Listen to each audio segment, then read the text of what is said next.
আচ্ছা, তোমার কি মনে হয় পয়সার অভাবই তোমার জীবনের সব থেকে বড় প্রবলেম? তাহলে এই তিনটে ডকুমেন্টই মন দিয়ে দেখো। তোমার অ্যাকচুয়ালি কিসের অভাব, আর দুনিয়া কিভাবে চলে, আর টাকা পয়সা নিয়ে তোমার দৃষ্টিভঙ্গি তোমার লাইফকে কিভাবে এফেক্ট করছে, সব উত্তর পেয়ে যাবে। The true cost. কথায় আছে না, সস্তার তিন অবস্থা। সস্তা জিনিস যে লং টার্মে কতটা বাজে হতে পারে ফাইন্যান্সিয়ালি আর মেন্টালি, সেটা খুব সুন্দরভাবে দেখানো হয়েছে।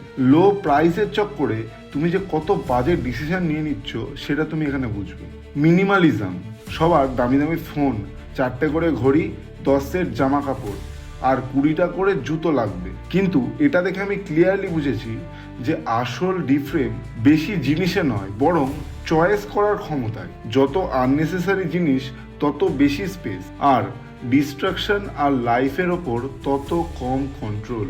ডার্টি মানি এর 12টা এপিসোডে বড়লোকেরা কিভাবে টাকা নিয়ে ভাবে আর মিডিল ক্লাসরা কিভাবে টাকা নিয়ে ভাবে সেটার ডিফারেন্স ক্লিয়ারলি বুঝতে পারবে। পুরো দুনিয়ায় ফাইন্যান্সিয়াল সিস্টেম কিভাবে কাজ করছে আর মানুষ কিভাবে ম্যানুপুলেটেড হচ্ছে সেটা বুঝতে পারবে। নিজের লাইফের বেটার ডিসিশন তুমি নিতে পারবে। এই তিনটে ডকুমেন্টারি ইউটিউবে আর নেটফ্লিক্সে পেয়ে যাবে।